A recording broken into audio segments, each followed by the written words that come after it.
जन्म पाली जिले के अखेराज सोनगरा की पुत्री एवं महाराणा उदय सिंह की महारानी जयवंत कंवर की कोख से विक्रम संवत 1597 में अर्थात 9 मई 1540 को कुंभलगढ़ हुआ। बाल्यकाल चित्तौड़गढ़ में गुजरा।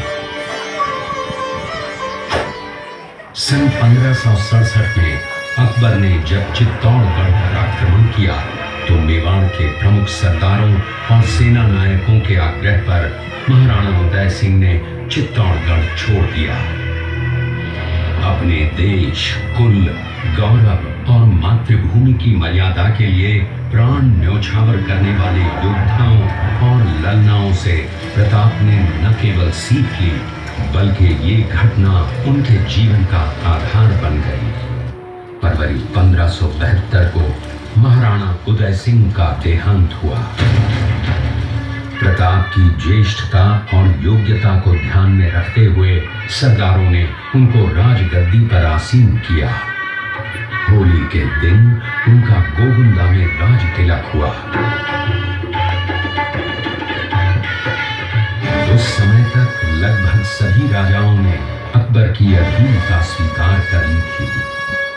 एकमात्र महाराणा प्रताप ने अपना मस्तक अकबर के आगे नहीं झुकाया।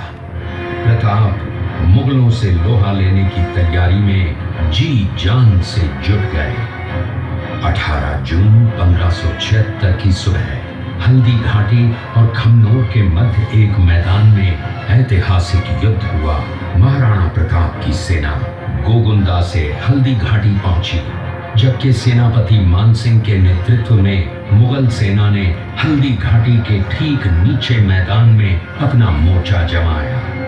मुगल सेना के हराबल दस्ते द्वारा घाटी में घुसपैठ करने के प्रयास की प्रतिक्रिया स्वरूप महाराणा प्रताप की सेना मुगलों पर टूट पड़ी।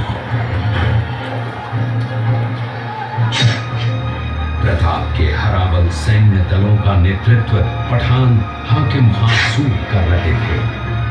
भीलू राणा, जो राणा पूंजा के नाम से भी जाने जाते हैं, उनके नेतृत्व में भील आदिवासियों ने गोरिल्ला पद्धति से युद्ध करते हुए मुगलों के छक्के छुड़ा दिए।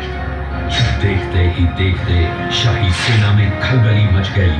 रक्त तलाई घोड़ों की टापों, हाथियों की चंघाड़ों और तलवारों की झंकारों से गूंज उठी। चारों तरफ हाहाकार मच गया। युद्ध का घटनाक्रम अचानक उस समय बदल गया जब प्रताप ने अपने घोड़े चेतक को एड़ लगाकर मानसिंह के हाथी पर चढ़ा दिया और उस पर भाले से भरपूर वार किया। मानसिंह हौदे में दुबक गया। हाथी से उतरते समय चेतक की एक टांग कट गई। इस स्थिति को भांपकर महाराणा प्रताप के हमशक्ल सेनापति झालामान ने महाराणा प्रताप से आज्ञा लेकर उनका राजमुकुट धारण किया। मुगल सेना झालामान को महाराणा प्रताप समझकर उन पर टूट पड़ी और झालामान शहीद हो गए। उधर चेतक ने अपने स्वामी को 5 किलोमीटर तक 3 टांगों पर ही लेकर एक बरसाती नाले को पार किया। उसके पश्चात उसके प्राण पखेरु उड़ गए। इस युद्ध से महाराणा प्रताप के मन पर गहरा प्रभाव पड़ा। परिणाम स्वरूप उन्होंने मुगलों पर विजय प्राप्त करने तक राजसी ठाट बाट छोड़ने और पत्तों पर भोजन करने का प्रण लिया, जिसे उन्होंने जीवन भर निभाया। महाराणा प्रताप ने अपना सैन्य बल बढ़ाकर सर्वप्रथम अरावली पर्वत की घाटियों में बसे दिवेर पर चढ़ाई कर विजय प्राप्त की। इसके बाद कुंभलगढ़ पर भी विजय प्राप्त की। सिर्फ चित्तौड़गढ़ को छोड़कर सारे मेवाड़ को अपने अधीन कर लिया।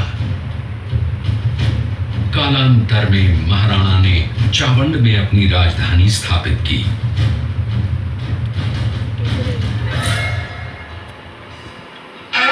जनवरी 1597 को राणा प्रताप ने मात्र 57 वर्ष की आयु में इस संसार से प्रयाण किया।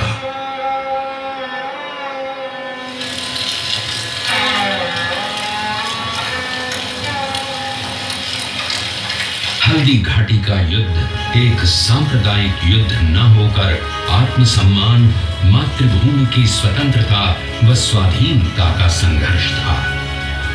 इसका प्रमाण ये है कि जहां पर अकबर की सेना के सेनापति जयपुर के राजा मानसिंह थे, वहीं पर महाराणा प्रताप की सेना के सेनापति काबुल के हाकिम खां सूर थे। महाराणा प्रताप स्वतंत्रता की वेदी पर एक ऐसा अंगारा था जो आत्मसम्मान व देश गौरव के लिए दिन रात जलता रहा, धधकता रहा।